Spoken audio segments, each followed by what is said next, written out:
Hey everyone, it's Dr. Bob here with the latest episode of Bobcast. As always, before we get started, I want to thank you for being on. Thank you as well to those of you that are watching the recorded version later. And also, I want to ask everyone to share these Bobcasts out, if you would. You never know who needs to hear what we're talking about here. Bobcast can be shared out from, obviously, Facebook. You can also go to my YouTube channel. It's uploaded there within a few minutes after we complete it. And I will put a link to my YouTube channel in the comment section below. Tony Coy, how's it going, man? What's up? Thanks for getting on. I'll put a link to my YouTube channel in the comment section below. And again, as always, these are saved and archived on my website, bobnormanjr.com. If you click on the blog tab, again, as I always say, it's actually a vlog, but click on the blog tab and it'll take you to the videos so you can share them out over email, you can share them out through text, you can share the website, you can share them on Facebook. So lots of ways to share them out. Please do that so we can reach more folks. So let's jump right into tonight's episode, and it comes from a conversation that I had with a friend the other day. And as you see the title is Empathy. So first of all, do you know what empathy is? What is it? I'm going to read a definition to you, so bear with me while I actually read from my computer screen. So the definition of empathy is the capacity to understand or feel what another person is experiencing from within their frame of reference.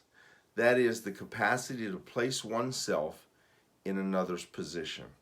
So in other words, to see things from another person's point of view, to understand or try to understand a little bit about why they acted the way they did, why they reacted the way they did, maybe why they reacted to you the way they did, or why they reacted in a specific situation the way they did.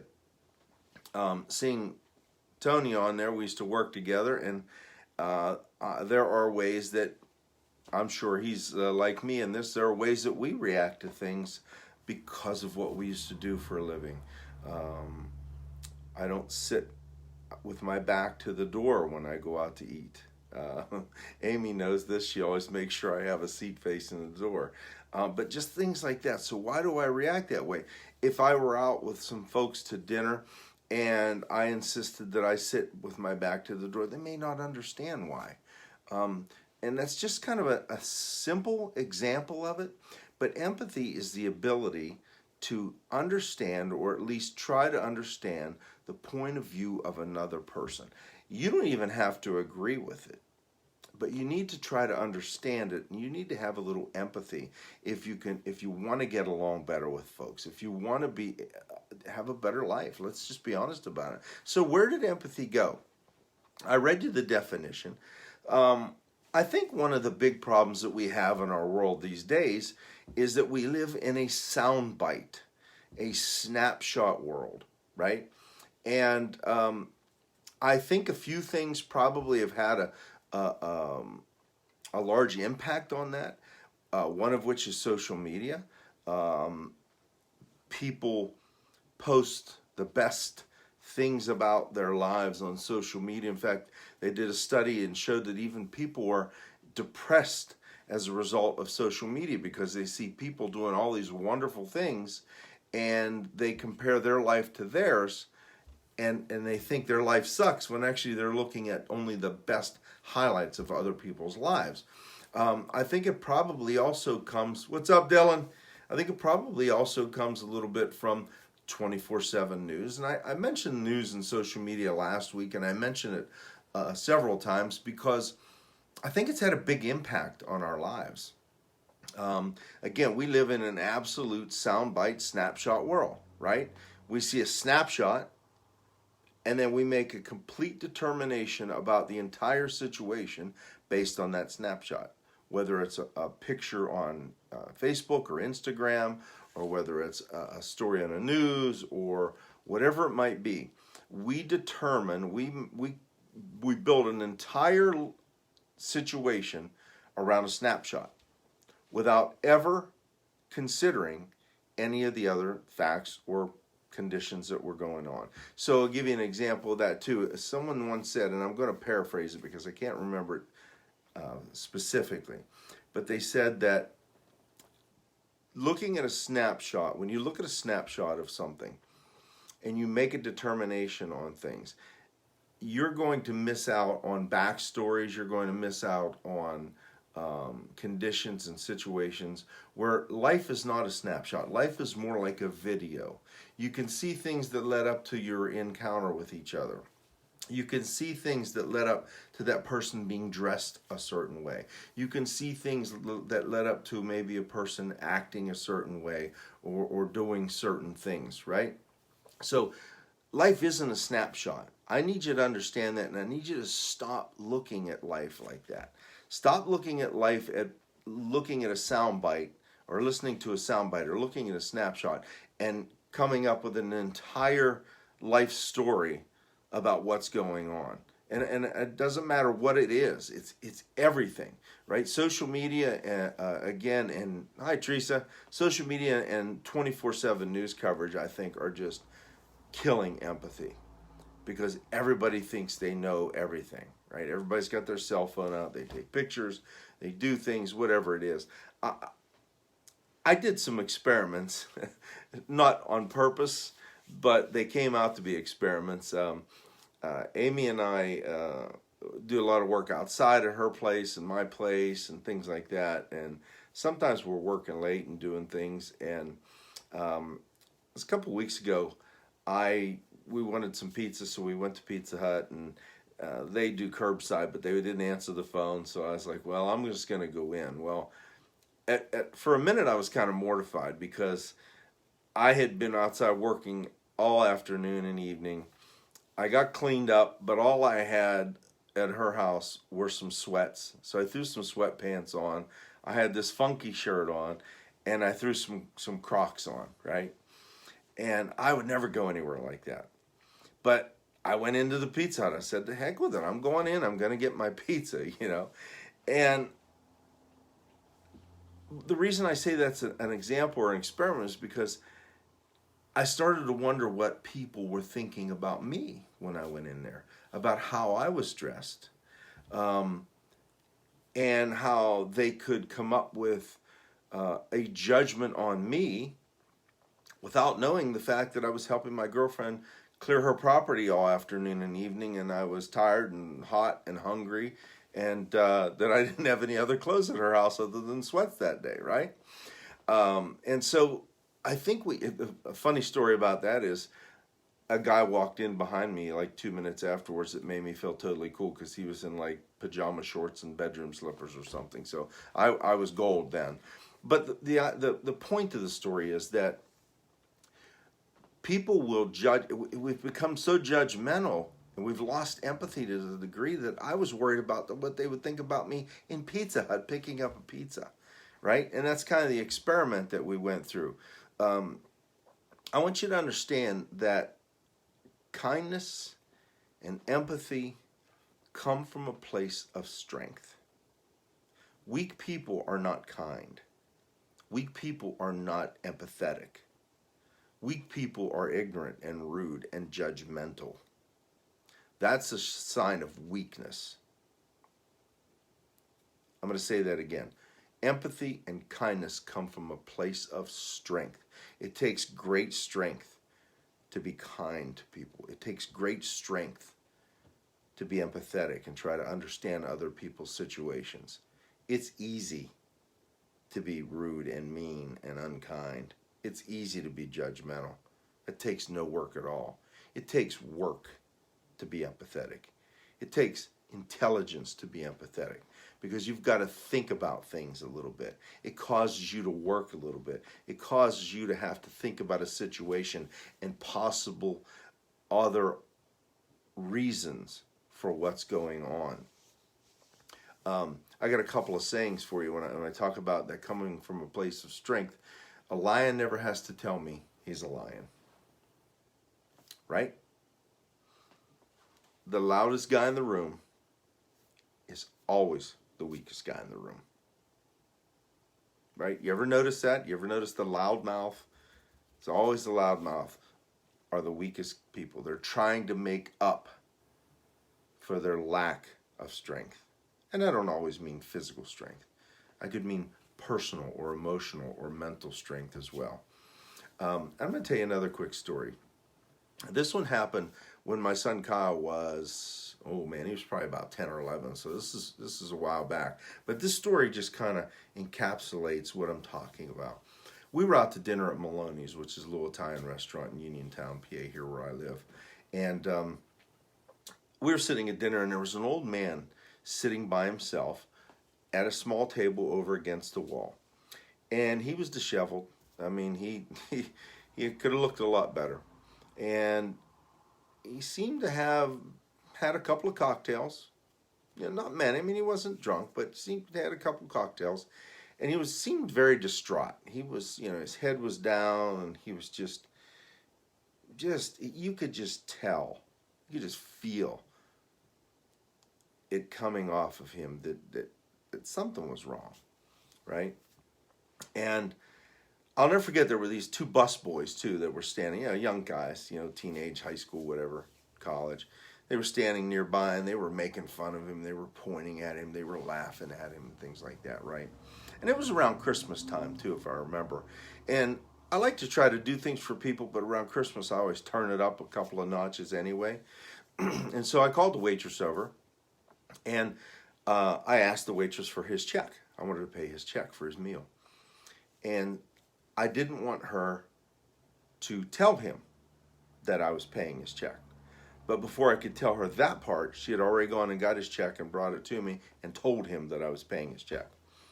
And so as we went to leave, first of all, the old man reached up and grabbed me by the arm, and he said, "Thank you, I love you." Well, that brought me to tears almost, and it actually just almost did recounting that story. But we went up to the register to pay, and the girl said, "We have 2 checks, sir." And I explained why I had 2 checks, that I was paying for the old man's meal. And she said how nice she thought that was. And a side story is, I told her that if you think that's nice, do me a favor, tell those 2 young guys back there that if I'm ever around, whenever they're making fun of anyone again like that, I'll take them out in the alley and teach them a lesson. So that was my little thing I said to her. But the long story short is, we got out to the car. And my son Kyle, again, who was about 10 or 11 back then, he said, "Dad, why did you do that? Like, why'd you pay for that guy's meal?" And I said, "Buddy, you never know what that man's going through right now. Maybe his wife just passed away recently, and he's depressed, and he had a couple of drinks and just didn't care what he looked like when he went out to dinner. Maybe he was a veteran, a war veteran, and just, lots on his mind, and just, we all go through situations where we feel that way." And he finally looked at me, he said, "Okay, I understand." He said, "Or maybe the guy was an angel." I said, "Maybe he was."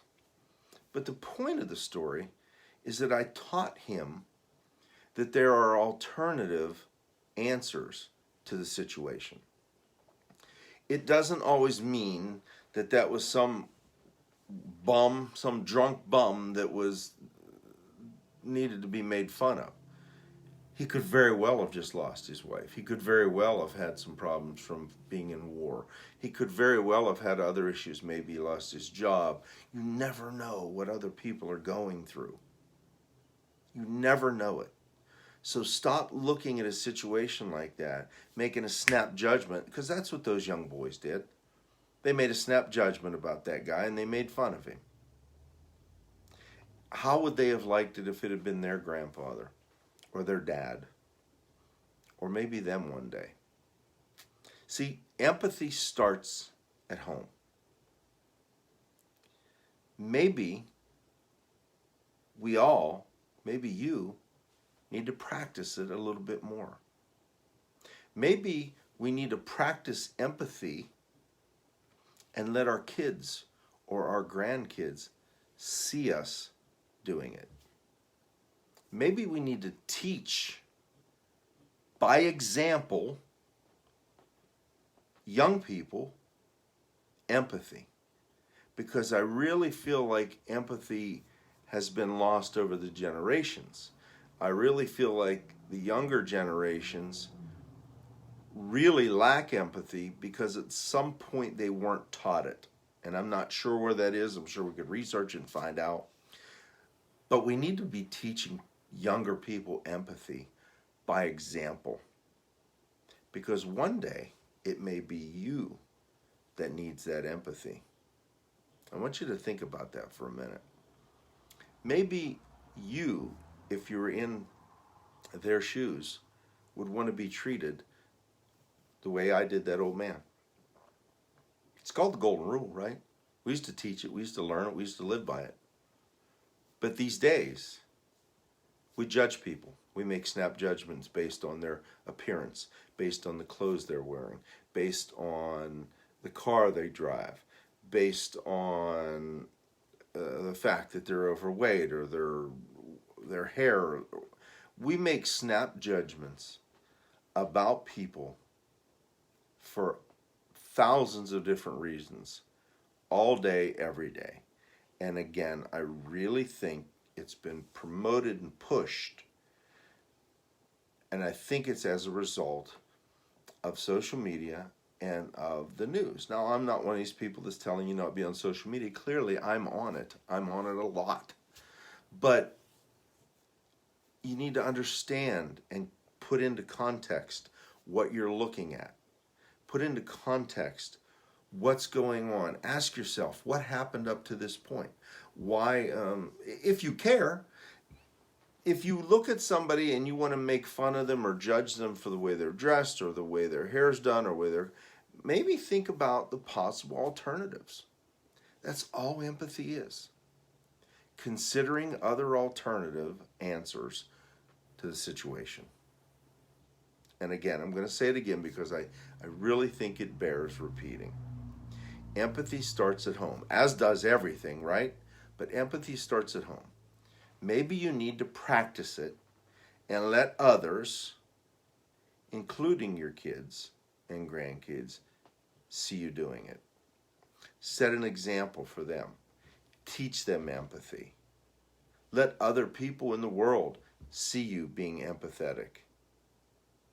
What did Gandhi say? Be the change you want to see in the world, right? Well, the change we need, I think, we need some more empathy in this world because we have some cold-hearted people. And we have some judgmental people. A lot of them. There's still a lot of wonderful people in this world. It just seems like, again, with the onset of the internet and social media and all these other things, we just get to see more of the bad things in the world. More of the bad people in the world than we used to.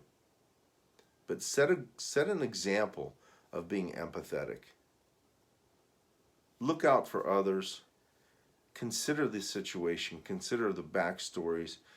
If you see something that makes you go, think about what may have led up to that. Think about me in that Pizza Hut in my sweats and Crocs being mortified that I was out in public like that and how the guy walked in behind me and just made me feel better about myself, right? You never know the situation. You never know what somebody's going through. You never know what they've been through. Be empathetic and be kind to people. I'm going to thank you again for being on tonight. And again, thanks to those of you that are able or only able to watch the recorded version later. Reach out to me if you have a topic suggestion for these Bobcasts. Also, please, please, please share these Bobcasts out. You never know who's out there that may need to hear what we talk about here. These Bobcasts are available once they're off of Facebook. You can share it on Facebook, obviously. But they're also on my YouTube channel. And again, after I finish, I'll upload it to YouTube. And in the comment section below, I'll put the link to my YouTube channel. So you can share it out from there through email or through texting. You can also go to my website, which is bobnormanjr.com. The blog tab at the top, like I said before, it's a vlog, but it says blog. Click on that, and all the past videos will be there as well for you to watch and share out, or you can just share the web address. I'll put a link to that in the comment section below as well, once I finish with the upload.